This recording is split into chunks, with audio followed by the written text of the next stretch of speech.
Assalamu alaikum wa rahmatullah.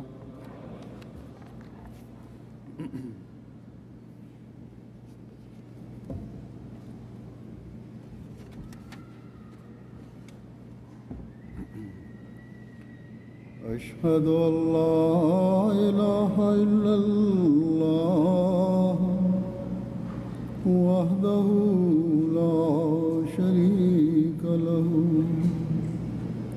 وأشهد أن محمدا عبده ورسوله أما بعد فأعوذ بالله من الشيطان الرجيم بسم الله الرحمن الرحيم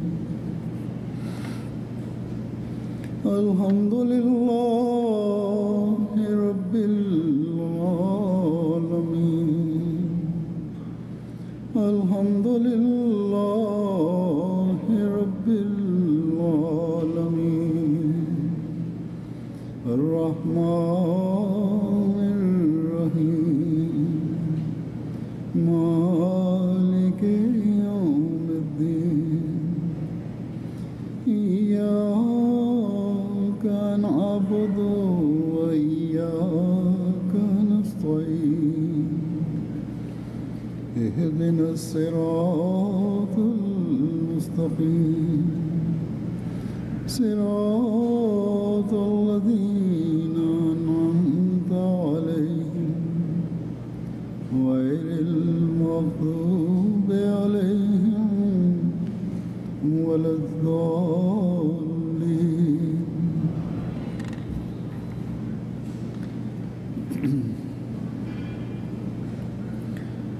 The United States is one of the countries where the message and instruction of the Prophet où le message du Messie premier alayhi salam est arrivé au cours du vécu même du Messie premier alayhi salam,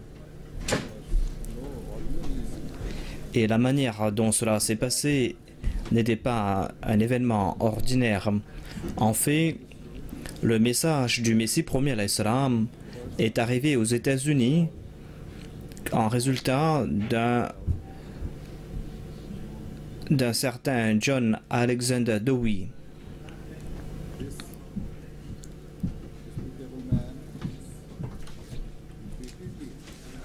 Cet homme abominable a insulté ou a utilisé un langage très insultant à l'égard du saint prophète Mohammed sallallahu alayhi wa sallam.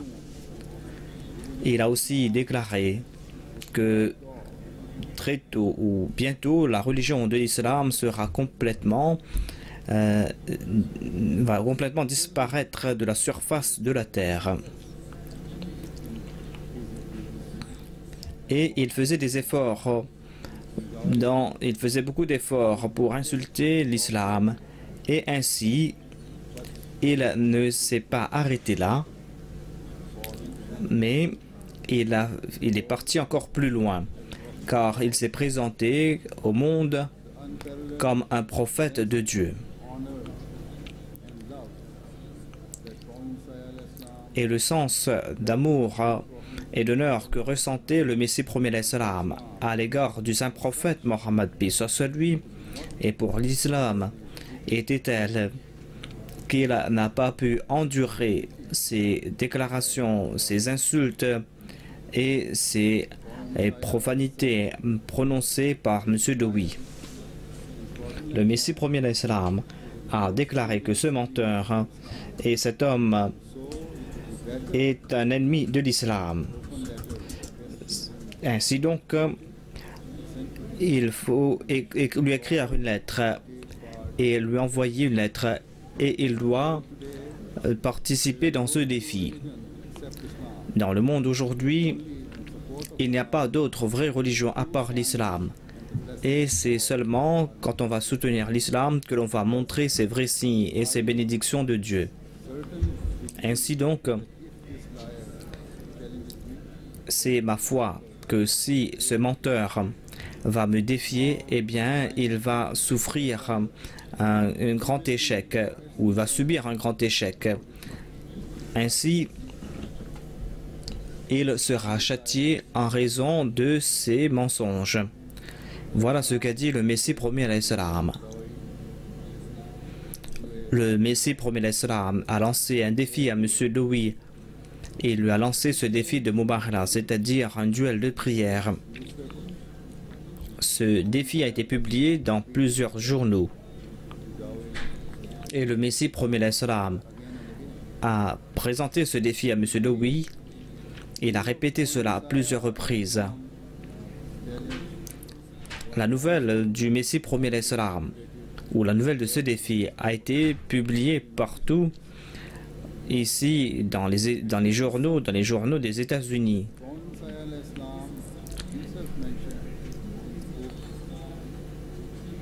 C'est quelque chose que le Messie promis alayhi salam lui-même a évoqué dans son ouvrage Haqiqatul Wahi.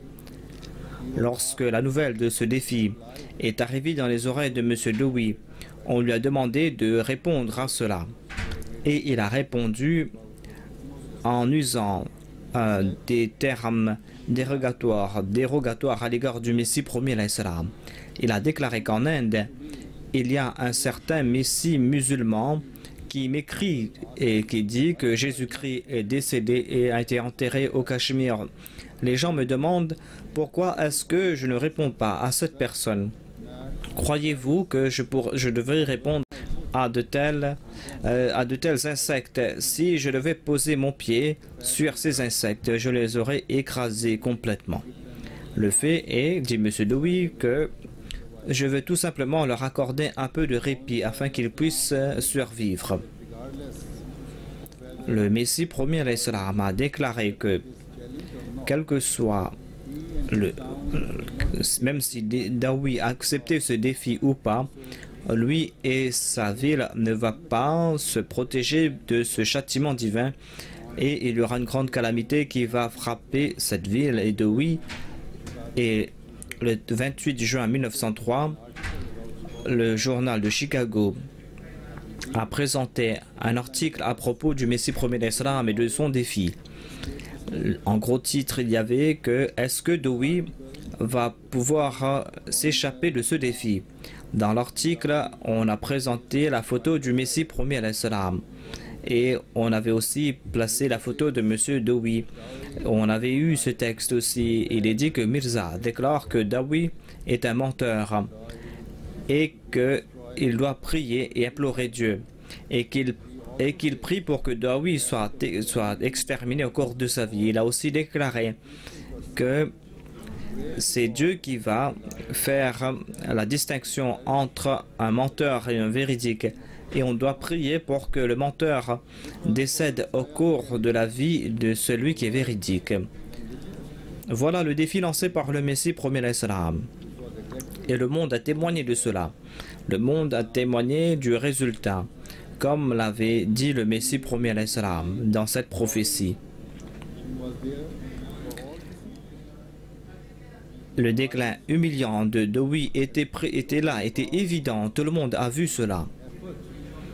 Alors qu'il était au fait de sa gloire, dans un effort pour démontrer sa force et son pouvoir sanctifiant, M. Doui a organisé une grande conférence où il a essayé d'influencer l'audience en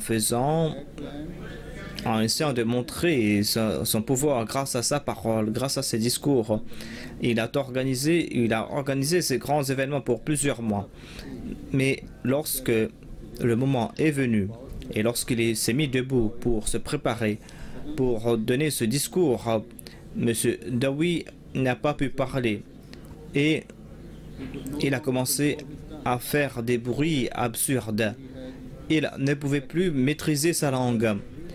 Et ainsi, lui qui croyait impressionner tout le monde grâce à son style, grâce à son éloquence, mais quelque chose de contraire s'est passé.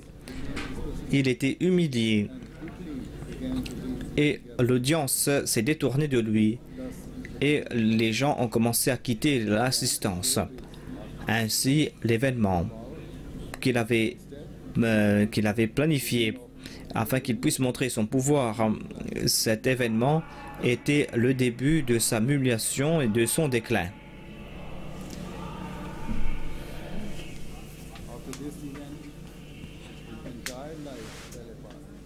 Après cet événement, et sa vie est tombée en mille morceaux.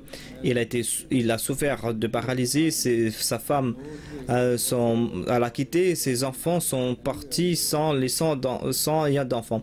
Ainsi, nous ne voyons pas de traces de sa progéniture aujourd'hui. En 2 ans de cette prophétie, cette personne a essayé de relever le défi du Messie premier alayhi salam, mais il a été complètement détruit. Et cette langue qui prononçait des insultes et contre le saint prophète Mohammed sallallahu alayhi wa sallam, cette même langue a été coupée complètement. L'héritage qu'il a laissé, c'était un héritage de disgrâce et d'humiliation. Voilà la fin de M. Dowi. Mais que dire de celui qui avait lancé ce défi? Comme nous l'avons constaté, nous l'avons vu que Dieu a complété sa promesse en faveur du vrai serviteur du saint prophète Mohammed sallallahu alayhi wa sallam. Ainsi, il a augmenté sa progéniture physique et spirituelle. Ainsi, la présence de vous tous ici est une preuve que le Messie premier alayhi salam était et est toujours véridique dans ses déclarations.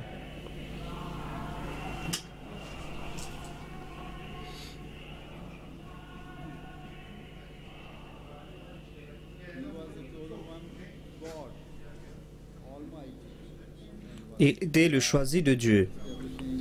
Il était le choisi de Dieu le Tout-Puissant. Et il avait la tâche d'établir l'unicité de Dieu et la souveraineté du saint prophète Mohammed Mustafa sallallahu alayhi wa sallam à travers le monde. La raison pour laquelle je vous ai fait ce rappel concernant M. Dowi et de sa mort est afin que vous puissiez renforcer votre foi et afin que vous puissiez renforcer vos convictions. Car si vous étudiez cet incident en profondeur, vous allez constater que c'était quelque chose d'extraordinaire. C'était une manifestation du pouvoir de Dieu. Cet incident qui s'est passé ici aux États-Unis a poussé un journal américain de témoigner que Mizarullah Muhammad est grand. Le Messie a prophétisé la fin de M. Dowi.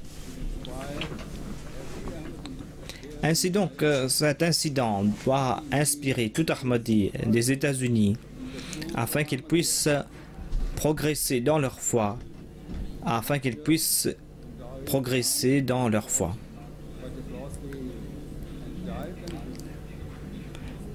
Non seulement dans la ville de Dowi, mais dans le monde, dans tout le pays. Même dans le pays ou dans la ville de Dowi, on n'a pas parlé de Dowi lui-même. On ne parle plus de Dowi lui-même. Mais le Messie promis et l'imam Al-Mahdi, ses suivants, sont répandus dans plusieurs villes à travers les États-Unis. Ainsi, aujourd'hui, les Ahmadis et les générations futures doivent toujours essayer de renforcer leur foi et leur conviction. Vous devez faire de votre mieux pour faire croître votre conviction et vos croyances et votre foi. Vous devez faire davantage d'efforts dans les domaines du tablir. Sinon, vous ne serez pas capable d'atteindre l'objectif pour lequel ce grand signe a été montré par Dieu à travers le Messie promis alayhi salam. Si nous dites tout simplement que nous sommes des Ahmadis, si nous établissons des Jamaat dans différentes villes, serons-nous de ceux qui ont accompli l'objectif de l'avènement du Messie premier alayhi salam? Certainement non. Comme je l'ai dit, vous devez renforcer votre foi et vos croyances et vous allez devoir augmenter vos efforts afin de transmettre votre message, le message du Messie premier alayhi salam. Pour remporter du succès dans ces efforts, il est essentiel que vous développiez une relation sincère et personnelle avec Dieu le Tout-Puissant.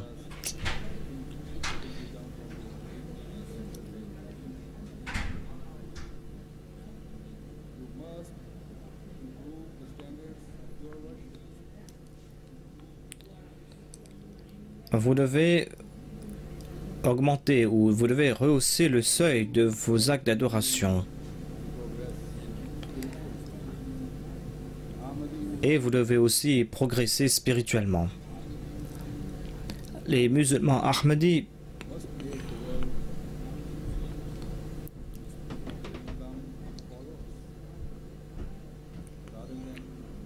doivent faire en sorte que le monde les suive au lieu que nous commencions à suivre le monde afin que nous soyons ses esclaves, afin que nous soyons les esclaves du monde.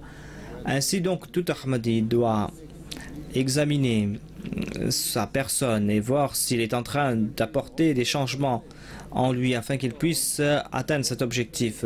Ce pays est un pays très chanceux car le premier missionnaire de la Jamaat qui a été envoyé ici a pu accepter allégeance sur les mains du Messie premier alayhi salam directement. Ainsi, cette personne avait l'honneur d'être un compagnon du Messie premier alayhi salam. Il a appris directement du Messie premier alayhi salam lui-même.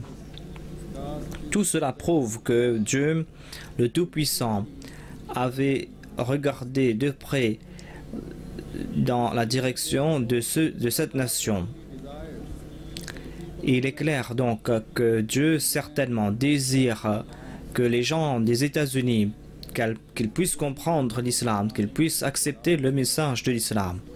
C'est pour cette raison que vous constatez qu'il y a un grand nombre d'Américains qui ne sont pas d'origine indienne ou d'origine pakistanaise, qui ont accepté l'imam de l'époque, l'imam al-Mahdi. Certainement, il y a une grande responsabilité sur les épaules des Ahmadis, ceux qui sont venus du Pakistan, ceux qui sont parmi les Américains de souche.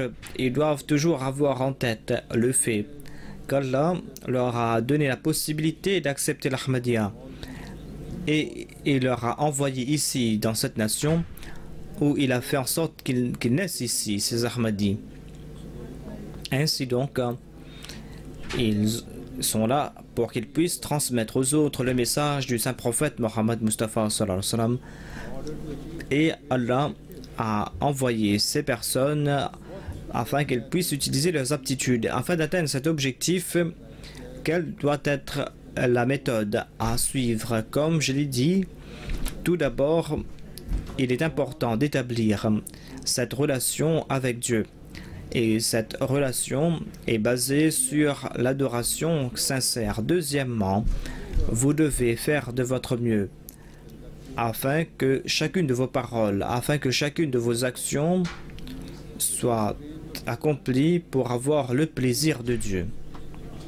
Vous devez entraîner vos enfants et vos générations futures d'une telle manière afin que eux aussi soient toujours attachés à l'islam.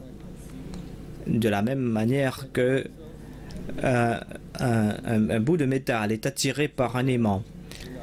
Il faut les attacher à la religion. Il faut établir cette relation entre eux et la religion afin qu'ils puissent comprendre ce que c'est que d'accorder préférence à sa foi sur toute chose matérielle.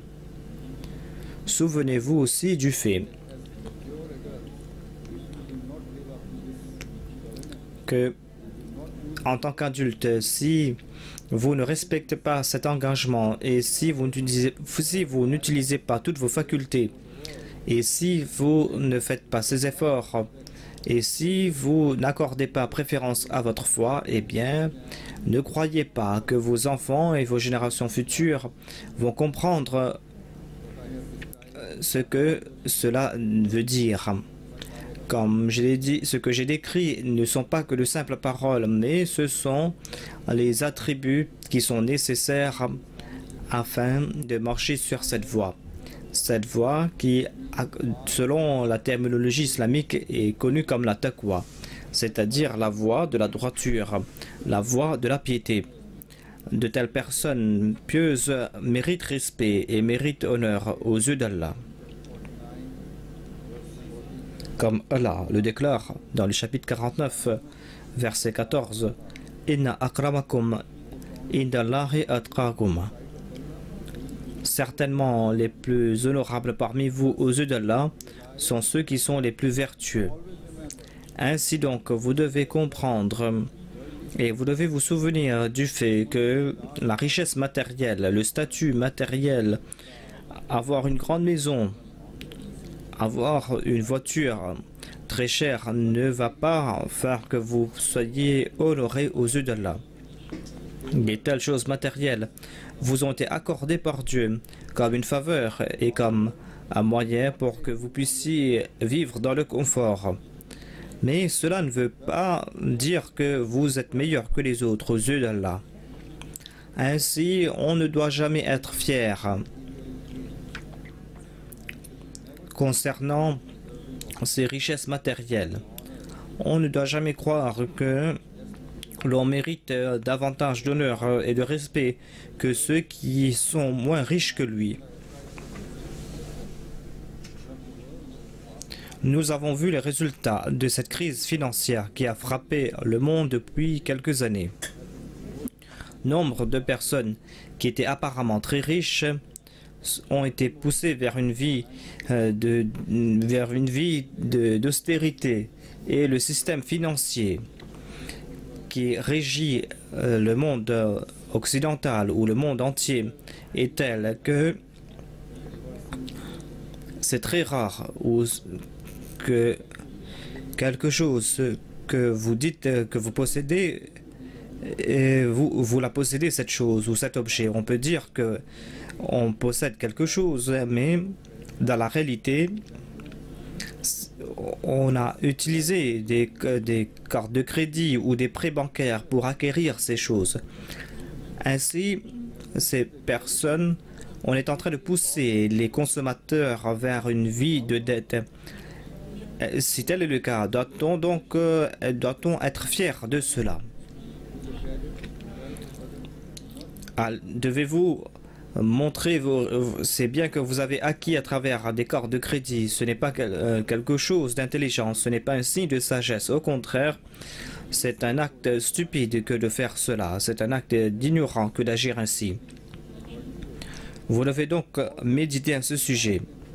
Vous devez, si vous pensez dans le sens matériel, vous devez méditer à ce sujet. Vous devez vous comprendre quelle est cette voie qui mène vers le vrai honneur, vers le vrai respect. Un musulman Ahmadi qui a accepté l'imam de l'époque et qui a prêté allégeance qu'il va toujours marcher sur les voies de la droiture doit toujours avoir comme son objectif la piété. Ainsi, il pourra mériter le respect aux yeux d'Allah et pourra mériter aussi, pour mériter ce respect aux yeux d'Allah, mériter ce respect est un honneur et aucun honneur matériel ne pourra se comparer avec cet honneur. Tous les honneurs que l'on peut recevoir sur cette terre sont insignifiants comparés à ce qu'on a reçu ici. Néanmoins, toute personne qui vient dans la direction de Dieu en toute sincérité, certainement ces personnes seront récompensées par Dieu. Et certainement Dieu confère à ces personnes le respect matériel, le respect en ce bas monde. Certes, Allah est avec ceux qui sont vertueux.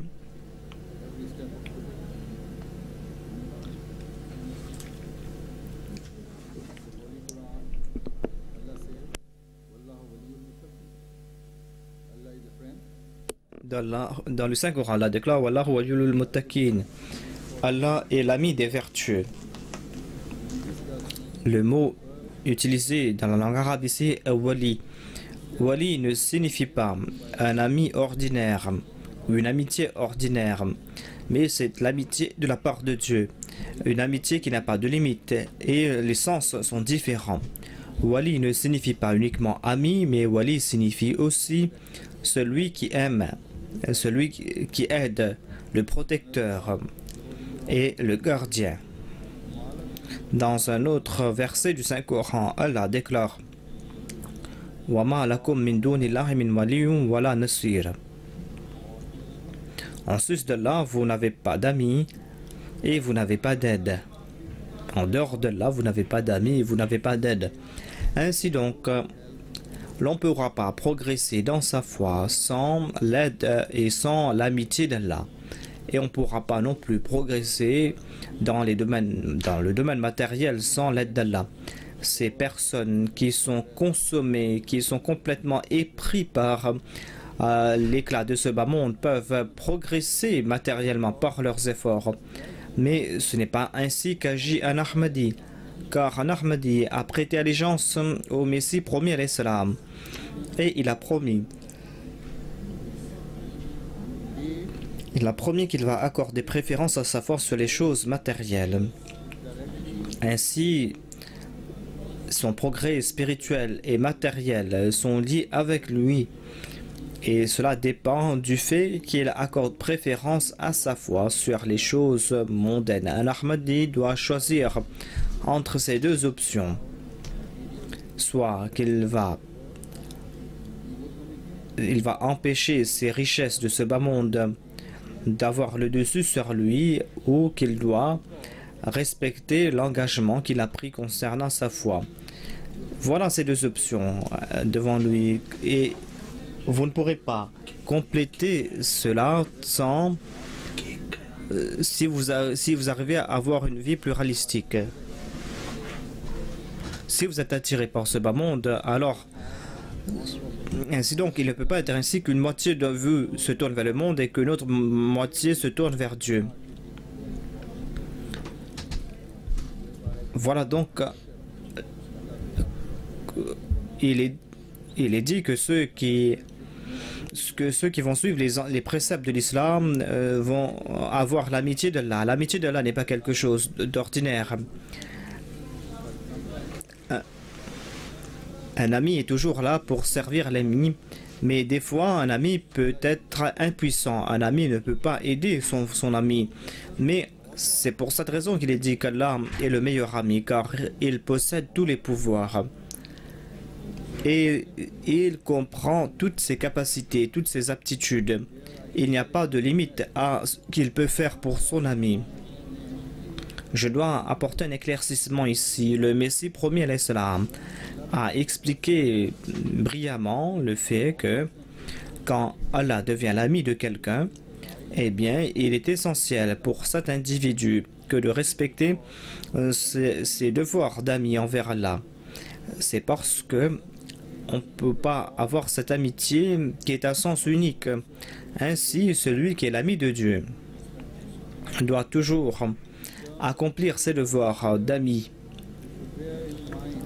En ce qui concerne vos devoirs, sachez que des fois, nos amis acceptent nos demandes, ils acceptent cela immédiatement. Mais dans d'autres situations, on doit les convaincre, on doit les persuader. Et dans certains cas, même nos amis rejettent nos demandes. Ainsi donc, si Allah n'accepte pas une prière de la manière dont on l'a présentée, ou si Dieu rejette carrément cette prière, cela ne veut pas dire que cette personne doit se plaindre ou doit ressentir des ressentiments en son fort intérieur ou pense qu'il a un droit sur Dieu parce qu'il est son ami.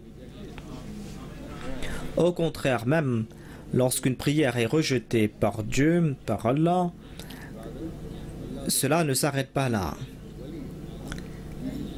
Au contraire, l'attribut d'Allah, de Wali, ouvre une autre porte. Comme je l'ai dit auparavant, un des sens de Wali est celui qui aime. Si Allah le Tout-Puissant rejette une prière d'un ami, il le fait par amour qu'il a pour son ami. C'est parce que Dieu est celui qui connaît ce qui sera avantageux pour son ami. Et il sait aussi ce qui va nuire à son ami. Mais même quand Allah rejette une prière, il accorde à son ami des récompenses. Il lui accorde des récompenses de diverses manières. Et si cette prière n'a pas été acceptée dans cette vie, cette prière ne sera pas vaine, car Dieu va bénir cet individu, Dieu va le récompenser dans l'au-delà. Allah est aussi l'aide, le protecteur.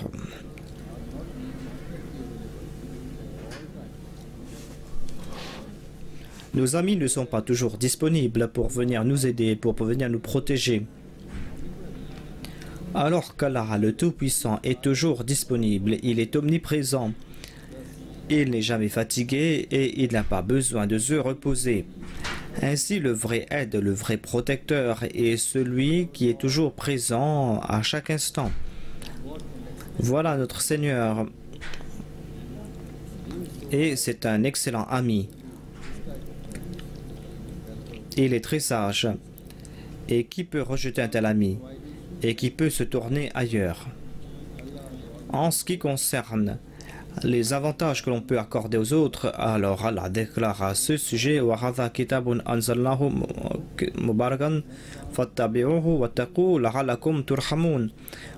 le livre que nous avons envoyé, rempli de bénédictions. Suivez ce livre, et protégez-vous des péchés afin que vous soyez traités avec miséricorde.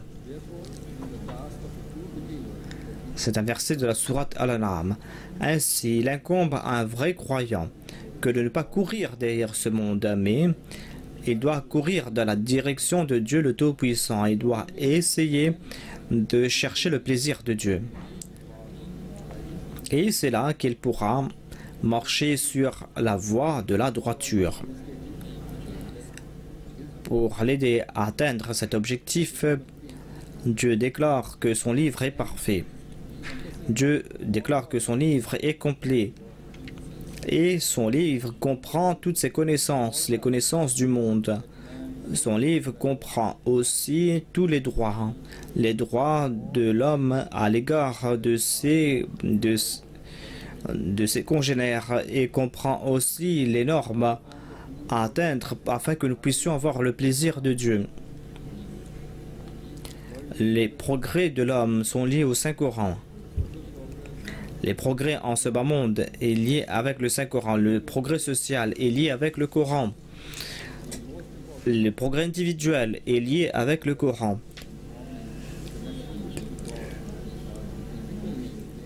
Le progrès spirituel, le fait de pouvoir établir une relation avec Dieu, est lié avec le fait que l'on doit suivre le Saint-Coran. Si l'on essaye d'atteindre ces objectifs, eh bien, l'on va atteindre l'apogée même du succès. Ne croyez pas que votre succès matériel est votre succès. Le vrai succès, ou les vrais succès, sont ceux qui vont être parfaits à votre vie ici-bas et dans l'au-delà. Ainsi, cherchez ces relations. Quand vous allez atteindre cette norme, lorsque vous allez avoir des intentions pures, lorsque vous allez essayer de marcher sur les voies de la taqwa, c'est là que Dieu a promis qu'il va vous libérer de vos difficultés et de vos souffrances. Allah le Tout-Puissant déclare: Ma yattaqillaha yaj'al lahu makhraja.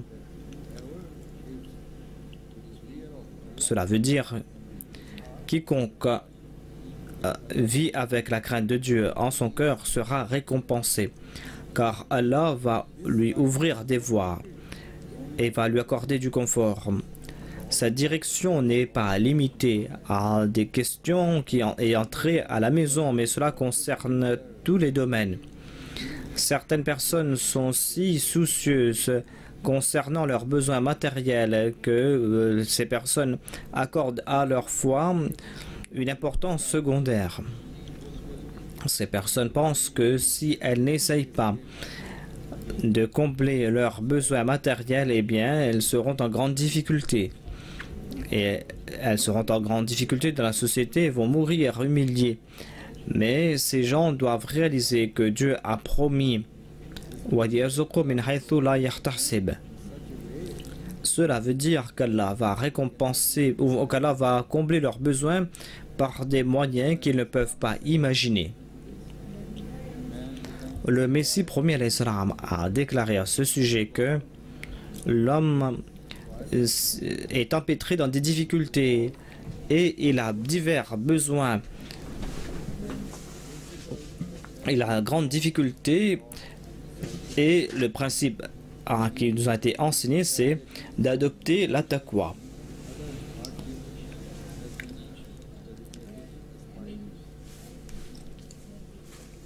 Le moyen pour se libérer de ces difficultés financières a été qualifié de taqwa, de piété.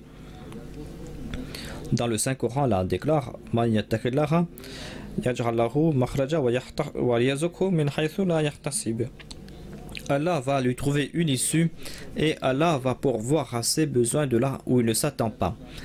Pour un muttaqi, Allah déclare, ou le Messie premier a déclaré que Allah ouvre pour un muttaqi des voies et le fait sortir de ses difficultés et lui montre les voies pour avoir le salut. Et il lui accorde des provisions de l'invisible par de tels moyens qu'il ignorait même.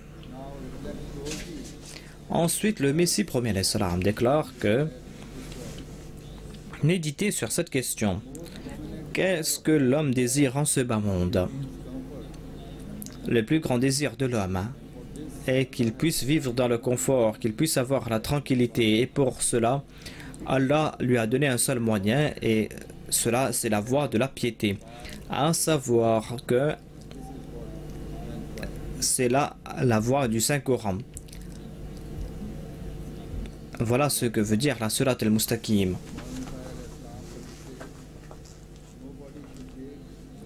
Le Messie premier salam dit davantage que ne doit pas avoir des doutes concernant les incroyants qui ont de grandes richesses, de grands biens et qui apparemment sont en train de vivre dans l'aisance alors que ils sont consommés par les choses de ce monde. Le Messie premier salam déclare que je vous dis en toute vérité que aux yeux du monde, aux yeux des gens qui regardent superficiellement ces choses, que c'est vrai que apparemment ces gens sont très joyeux, mais dans la réalité, ces gens vivent dans la souffrance. Vous avez vu l'état de telle personne, dit le Messie premier alayhi salam. Je regarde dans leur direction. Vous n'avez pas vu l'état de ces personnes. J'ai vu leur direction et je constate que ces gens sont piégés et ces gens sont dans un feu. Et ces gens ont été enchaînés et la malice consomme ces gens.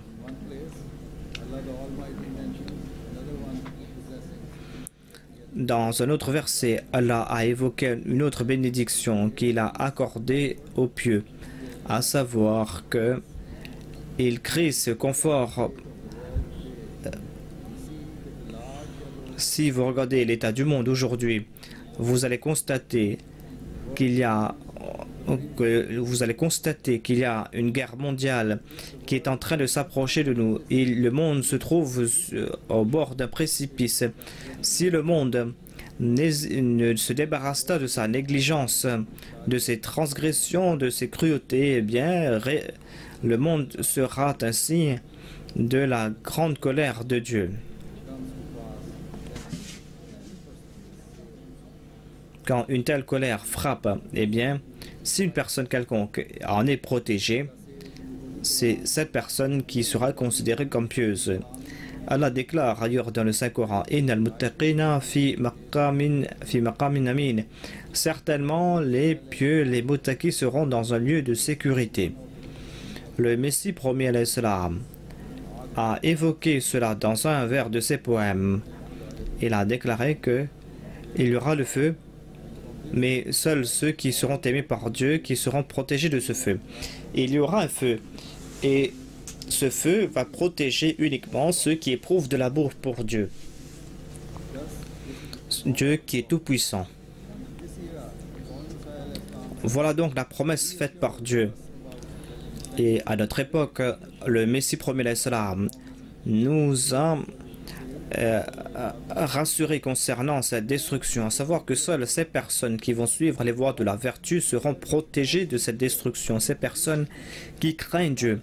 Mais l'on doit aussi comprendre que tout musulman qui essaye d'établir ses lois, ce musulman qui essaye de définir par lui-même la taqwa, ce musulman qui présente ses commentaires du Saint-Coran et qui essaye d'être une autorité en se basant sur ses désirs personnels, cette personne ne sera pas considérée comme muttaqi par de tels moyens. La réalité est que, à toute époque, Dieu a envoyé des prophètes pour la réforme.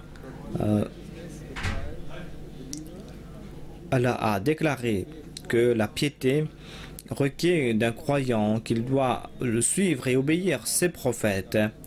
Et certainement, Allah a envoyé notre maître, le saint prophète Mohammed sallallahu alayhi wa sallam. À propos de lui, Allah a déclaré dans le Saint-Coran, Fattabi'uni yuhbibkumullah. Allah a dit au saint prophète de déclarer, suivez-moi, c'est-à-dire suivez le saint prophète, suivez-moi parfaitement et Allah va vous aimer. Le saint prophète Mohammed Mustafa sallallahu alayhi wa sallam a déclaré aussi qu'un musulman doit transmettre ses salutations à son Messie et il doit se joindre à sa Jamaat. Le saint prophète Mohammed lui a déclaré que l'on doit éprouver cette obéissance envers son Messie, et obéir au Messie signifie obéir au saint prophète. Ainsi, il est important de l'obéir. Et voilà donc le sens de la piété. Nous sommes très chanceux car nous sommes les membres de la Jamaat du Messie promis, celui avec qui la direction est attachée. Cela n'est pas en raison d'une qualité personnelle du Messie premier salam, mais en fait, c'est le résultat du fait qu'il était le vrai suivant du saint prophète Mohammed sallallahu alayhi wa sallam. C'était lui le dévoué serviteur du saint prophète. Et nous ne serons pas protégés de cette destruction tout simplement en lui prêtant verbalement allégeance. Et nous n'allons pas avoir la paix. Nous ne serons pas non plus des personnes muttaqi si nous l'acceptons verbalement. En fait, nous allons devoir marcher sur ces voies, les voies tracées par le Messie premier salam, à la lumière du Saint-Coran et de la Sunna. Nous allons devoir suivre ces voies, les voies montrées par le Saint-Prophète, par le Messie premier salam. Et quelles sont ces choses? Je vais décrire cela brièvement ici. Le Messie premier salam déclare ces étapes, on ne peut pas les atteindre. On ne peut pas atteindre ces objectifs sans posséder ces qualités. C'est les qualités qu'il a évoquées concernant sa Jamaat. Ainsi, vous promettez croire dans l'unicité de Dieu. Et cette croyance doit avoir un éclat particulier. Quand vous allez prier et vous soumettre à Dieu, eh bien, votre prosternation doit avoir une beauté. Votre souvenir de Dieu doit posséder un éclat particulier. La manière dont vous vous acquittez de vos devoirs envers l'humanité doit avoir un éclat particulier. En bref, tout d'abord, vous devez rendre culte à Dieu et ensuite vous devez vous distinguer des autres. Ensuite, de la même manière, vous devez aussi accomplir vos devoirs envers les autres. Si vous possédez ces deux qualités, eh bien, la vitesse du progrès de la Jamaat va augmenter par des centaines de fois. Mais si nous examinons, si nous faisons un examen, nous allons constater Et il sera évident que nombre d'Ahmadis ne sont pas en train d'accomplir leur devoir comme ils devaient le faire. Il y a nombre d'entre vous qui ne sont pas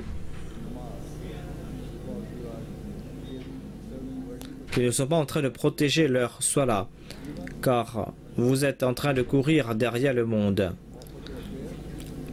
Même si ces personnes se souviennent de ce fait, à savoir qu'elles doivent prier, eh bien, ces personnes prient de manière accélérée. C'est comme si ces personnes veulent tout simplement se libérer d'un fardeau. Le Messie premier a déclaré que lorsque de telles personnes prient de telle manière, et lorsque ces personnes se prosternent,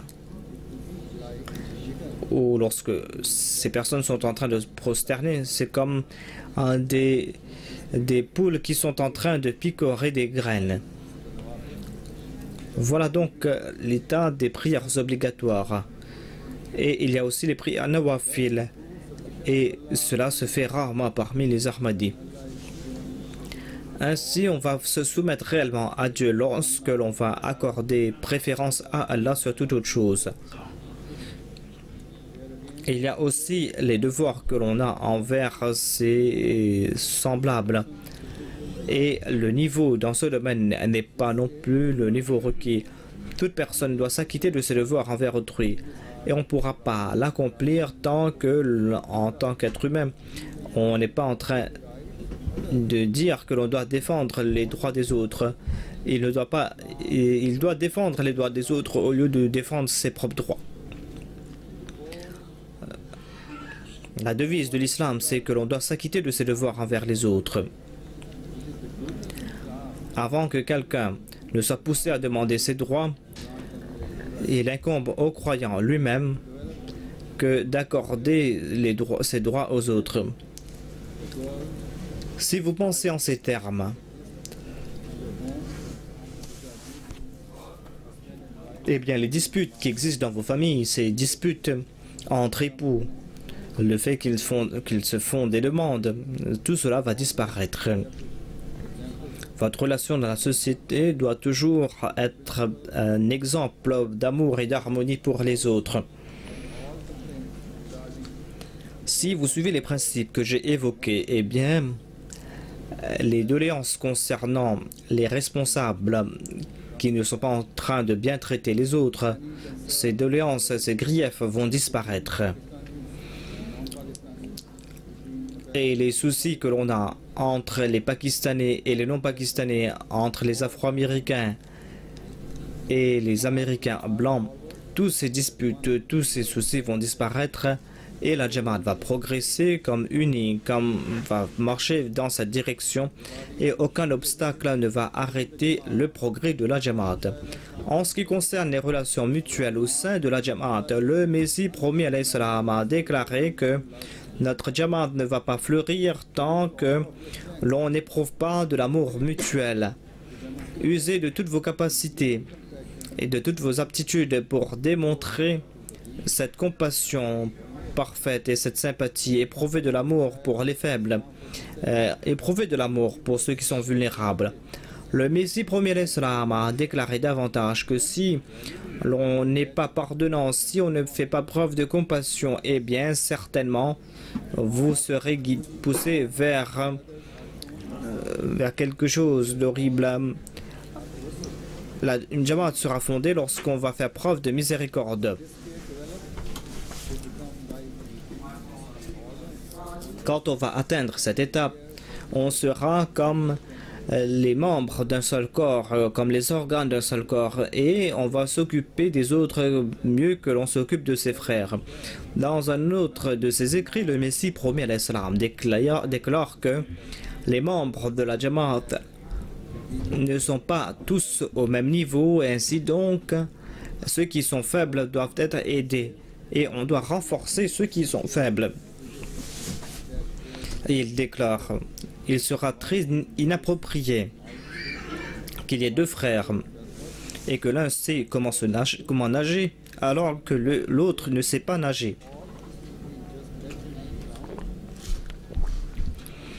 celui qui sait nager, est-ce qu'il ne doit pas sauver son frère ou est-ce qu'il va le laisser se noyer? Certainement, il doit le sauver. C'est pour cette raison que le Saint-Coran a déclaré Ta'awanu 'alal birri wat taqwa. Cela signifie que vous devez prendre le fardeau de votre frère. Vous devez l'assister. Et vous devez l'assister financièrement, vous devez l'assister physiquement. Aucune jamaat ne sera considérée comme telle tant que les puissants ne viennent pas soutenir les faibles, tant qu'ils n'éprouvent pas de l'amour pour les faibles. Il y a maintenant une nouvelle fraternité, une nouvelle unité parmi vous. Les autres systèmes sont arrivés à leur fin. Dieu le Tout-Puissant a formé cette nouvelle communauté dans laquelle les riches, les pauvres, les vieux, les jeunes et les gens de toutes origines font partie maintenant de cette communauté. Ainsi, il incombe aux pauvres que d'honorer les frères à qui on a conféré de l'honneur. Et les riches doivent soutenir les faibles.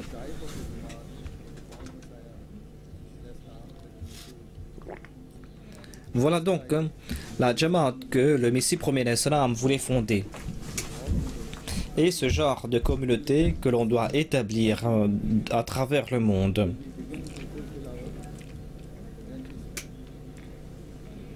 C'est quand cela va se passer que l'on pourra comprendre notre force. Si nous méditons sur le verset Ta'awanu 'alal birri wat taqwa, nous allons constater que nous devons tous faire des efforts pour notre propre réforme. Si une personne elle-même n'est pas pieuse, si une personne ne marche pas sur les voies de la piété, eh bien, comment est-ce que cette personne pourra-t-elle aider les autres? Ainsi, d'une part, dans le Saint-Coran, on encourage les croyants à s'entraider dans la piété. Et nous avons aussi reçu l'instruction que lorsqu'on va faire naître cette piété en son fort intérieur, que l'on pourra aider les autres. Ainsi, c'est uniquement lorsque l'on est dans le bien que l'on pourra aider les autres. La Jamaat tout entière a reçu l'ordre de marcher sur les voies de la piété. C'est pour cette raison que le Messie premier d'Islam a déclaré qu'un pauvre doit respecter le riche et le riche doit aussi s'occuper de ceux qui sont pauvres au sein de la communauté. Ainsi donc, on doit toujours avoir en perspective la piété. Et c'est ainsi que l'on pourra encourager les autres à faire le bien. Si vous désirez conseiller les autres à faire preuve de piété, à accomplir de bonnes œuvres, eh bien ne le faites pas avec arrogance. Au contraire, considérez ou ayez de la considération plutôt pour les sentiments de l'autre, afin de renforcer la foi des autres. Vous devez vous être un exemple vous-même. Vous devez être un exemple pratique pour les autres. C'est la meilleure façon, au lieu de dénigrer les autres, au lieu de dénigrer les autres et de mépriser les autres. Certainement, cela va les repousser. C'est là une grande responsabilité sur les épaules des responsables de la Jamaat et sur les épaules de toute personne qui désire servir la communauté. Ainsi, afin de renforcer l'état de la Jamaat, ces personnes doivent tout d'abord établir ou doivent être eux-mêmes des exemples pour les autres. Cela concerne surtout ces Ahmadis dont les aïeux ont embrassé l'Ahmadiyya très auparavant. Ces personnes ne doivent pas être fières en raison du fait que ces personnes appartiennent à de vieilles familles Ahmadis. Au contraire, ces personnes doivent être elles-mêmes des exemples, doivent agir d'une telle manière qu'elles peuvent être des exemples pour les autres, afin qu'il y ait cette révolution au sein de la Jamaat.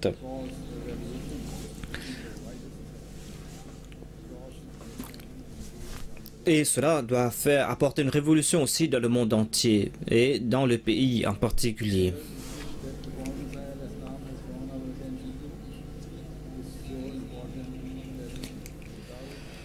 Le Messie premier salam a attiré notre attention vers une autre question.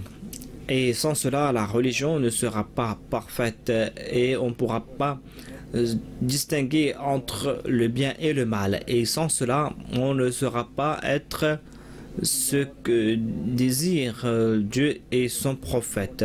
On ne pourra pas être à la lumière, à la hauteur de ce que désire Dieu et son prophète.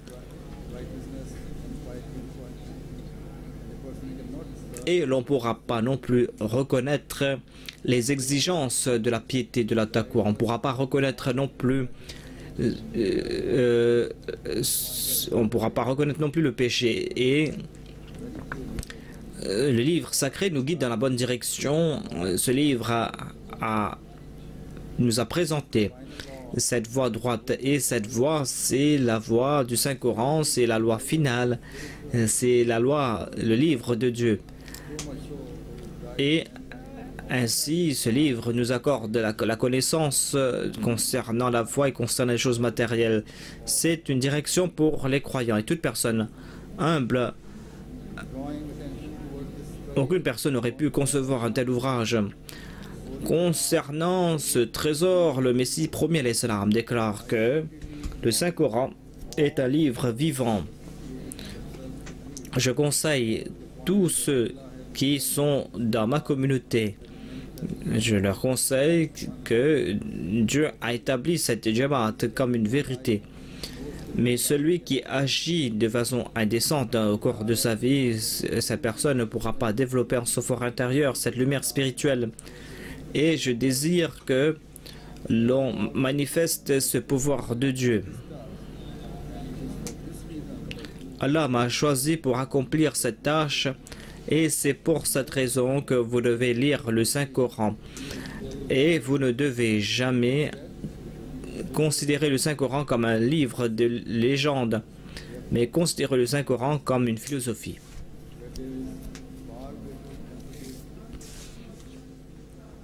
Ici, dans ces pays développés où l'on souligne, où l'on accentue les succès matériels, il est important. Il est très important de lire, de comprendre et de suivre les préceptes du Saint-Coran. Nous devons transmettre son message à nos concitoyens afin qu'ils puissent comprendre cela,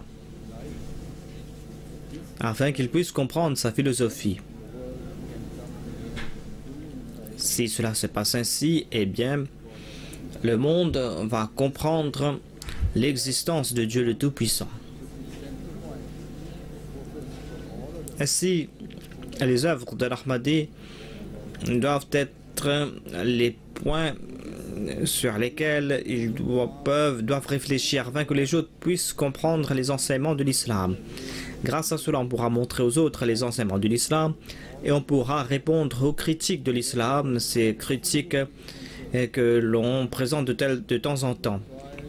Ainsi, il est essentiel pour un Ahmadi que d'acquérir une telle connaissance. Et sans cela, on ne pourra pas respecter son serment d'allégeance. Tout Ahmadi doit comprendre le sens de cela. Et tout Ahmadi doit lire le texte du Saint-Coran dans la langue arabe. Les Ahmadis doivent aussi lire la traduction et les commentaires du Messie premier à l'Islam. Et les commentaires de ses califes. Et faire en sorte que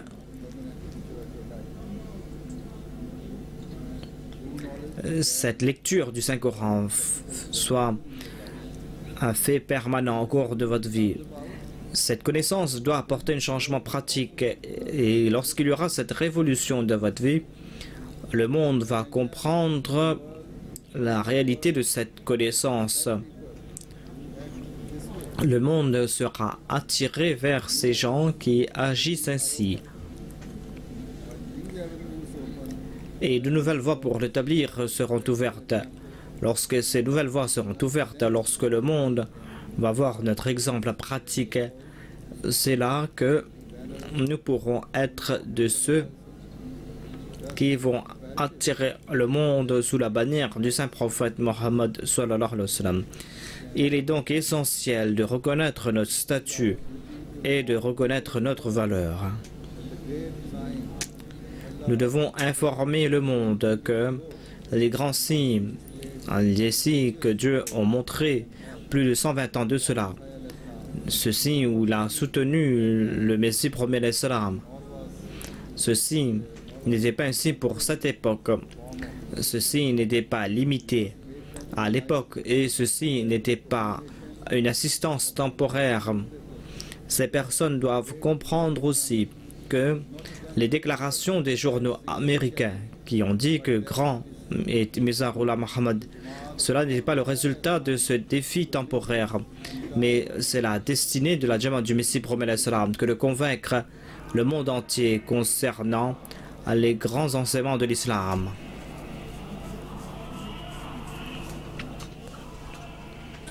De l'eau tiède.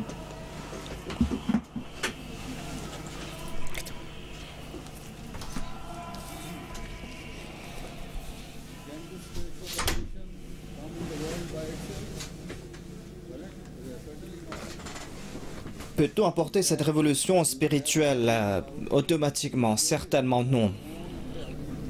Nous allons devoir relever de nouveaux défis avant de pouvoir apporter cette grande révolution. Afin d'apporter ces réformes en nous, comme je l'ai dit, j'ai évoqué ces quelques points. Ainsi, tout Ahmadi doit regarder de près son état personnel et c'est là que l'on pourra respecter le serment d'allégeance. Ce serment d'allégeance fait au vrai serviteur du saint prophète. Que désire le Messie premier l'Islam? Voyez l'angoisse qu'il avait, voilà ses attentes concernant les membres de sa Jamaat. On peut comprendre cela à la lumière de ces paroles. Le Messie promis à l'Islam déclare: comprenez que notre Jamaat n'a pas été fondée par des hommes ordinaires. Ne croyez pas que vous devez proclamer verbalement que vous faites partie de cette Jamaat. Et ne croyez pas que on n'a pas besoin d'action de votre part. Voilà la situation des autres musulmans. Si vous leur demandez s'ils sont musulmans, ils vont dire oui. Alhamdulillah, nous sommes des musulmans. Mais ces musulmans n'accomplissent pas la prière quotidienne. Ces musulmans n'honorent pas les lieux sacrés et les signes sacrés de Dieu. Et il déclare ensuite que je ne désire pas que vous respectez verbalement uniquement ce serment d'allégeance et que vous ne pratiquiez pas cela. Et il déclare qu'il sera complètement inutile d'agir ainsi. Et Allah le Tout-Puissant est toujours en colère contre cela. C'est cet état du monde. C'est pour cela que Dieu m'a envoyé pour apporter la réforme. Ainsi donc, si quelqu'un entre dans ma Jamaat, mais que cette personne ne se réforme pas et que cette personne ne se renforce pas et pense que ses déclarations verbales suffisent, eh bien, cette personne essaie de prouver qu'il n'avait pas besoin que je sois envoyé. Il n'y avait pas de raison pour que je sois envoyé. Si vous prouvez par vos actions que mon avènement a été inutile, alors pourquoi est-ce que vous vous êtes lié à moi? Demande le Messie premier l'Islam. Si vous vous liez avec moi, eh bien vous allez devoir accomplir ce besoin, accomplir l'objectif pour lequel j'ai été envoyé. Cet objectif est que vous devez faire preuve de sincérité et de loyauté et que vous allez devoir suivre les préceptes du Saint-Coran, tout comme nous l'a enseigné le saint prophète Mohammed sallallahu alayhi wa sallam, tout comme il a fait par ses actions et tout comme l'ont accompli ses compagnons. Le Messie promet l'Islam déclare: cherchez ce que désire le Saint-Coran et suivez ses préceptes. Il ne suffit pas de faire une déclaration verbale. Il ne faut pas que vos actions soient dénuées de lumière. Sachez que que cette Jamaat que Dieu désire établir, cette Jamaat ne sera pas vivante sans action. C'est une Jamaat glorieuse. C'est pour cette raison que Dieu a établi cette Jamaat. Et cela a débuté à l'époque du prophète Adam. Tout prophète qui est apparu sur terre a présenté cela. Ainsi,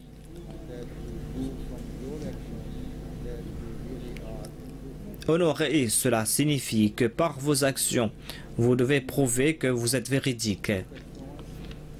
Voilà donc ce qu'a dit le Messie premier salam. Voilà ses attentes nous concernant. Ainsi donc, vous qui dites avoir prêté allégeance au maître du Messie premier salam, vous qui avez prêté allégeance au Messie, vous devez respecter votre engagement. Soyez de ceux à propos de qui le Messie premier salam a déclaré qu'ils sont ces branches verdoyantes de son arbre. Prouvez vrai cette déclaration du Messie premier salam, à savoir que vous êtes une vraie Jamaat, mais sachez aussi que vous n'aurez pas ce statut facilement. Ainsi, pour atteindre cet objectif, vous allez devoir apporter une grande révolution de votre vie. Ne vous contentez pas de déclarer Nahnu Ansarullah, à savoir, ô Messie, nous sommes tes aides. Prouvez par vos actions que vous êtes en train de traduire cela dans la pratique.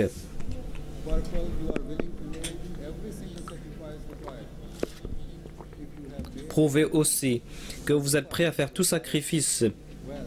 Si vous avez pris un engagement de sacrifier votre vie, vos richesses, votre temps et votre honneur, eh bien, tout d'abord, vous devez vous libérer de toutes ces considérations ayant trait à ce bas monde. Remplacez cela par une révolution spirituelle en vos cœurs. Prouvez au monde que vous allez faire de ce monde vos suivants au lieu d'être vous-même des esclaves de ce monde matériel.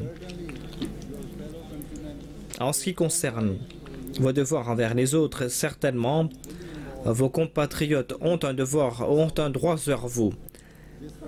Et vous devez vous acquitter de vos obligations. Le droit qu'ils ont sur vous est que vous devez leur informer à propos des enseignements parfaits de l'islam. Vous devez essayer de les réunir sous la bannière du saint prophète Mohammed sallallahu alayhi wa sallam, et vous devez faire comprendre à vos compatriotes qu'ils doivent être les héritiers des faveurs et de la compassion du saint prophète Mohammed paix soit sur lui. Et vous pourrez accomplir cela lorsque vous-même vous aurez une connaissance à propos de cela, lorsque vous allez comprendre les vrais enseignements de l'islam et quand vous-même vous serez récipiendaire des faveurs et des récompenses. Pour atteindre cette étape, vous devez tout d'abord établir une relation avec Dieu. Votre relation avec lui doit avoir prééminence sur toute autre relation. Et rendez culte à Dieu.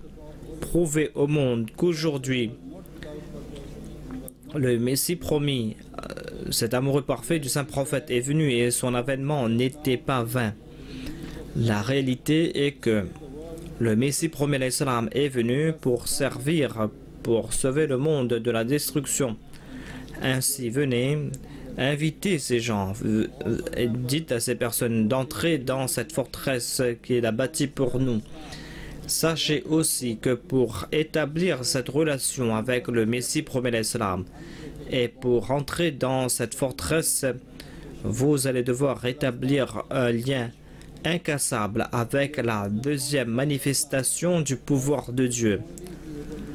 C'est-à-dire cette deuxième manifestation qui est apparue après le Messie promet l'Islam. Et c'est là que vous allez pouvoir entrer dans ce sanctuaire spirituel lorsque vous allez écouter l'imam de l'époque, lorsque vous allez respecter vos engagements, les engagements que vous avez pris. Vous devez écouter ce qu'il a à dire. Vous devez traduire dans la pratique chaque commandement du calife. C'est parce que C'est le califat de la Jamaat Ahmadiyya qui pourra unir le monde et pousser le monde dans une seule direction. Si cela se passe ainsi, eh bien, les capacités de tout un chacun vont s'unifier et on va tourner vers la vraie piété. Et ainsi, cette Jamaat pourra faire comprendre au monde le vrai but de la création et pourra mener le monde vers l'adoration de ce Dieu unique. Qu'Allah fasse que nous puissions accomplir cet objectif et que cette jalsa soit une jalsa qui soit emplie de bénédictions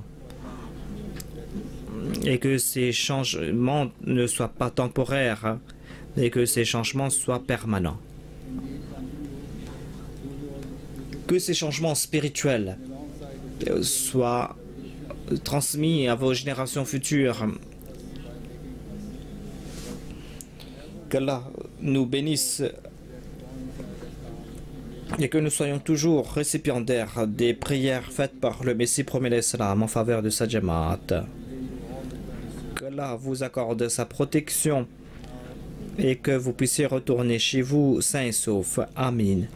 Maintenant, nous allons prier.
नाराए तकबीर, नाराए तकबीर, इस्लाम अहमदियत, हजरत मोहम्मद मुस्तफा, हजरत खातम।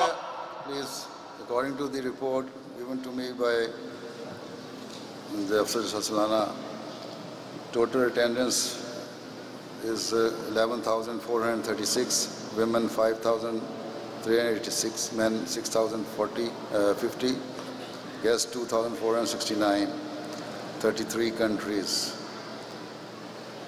So it is almost, the number has surpassed in last 2008 Jalsa Salana's attendance. नाराए तकबीर। Assalamu alaikum.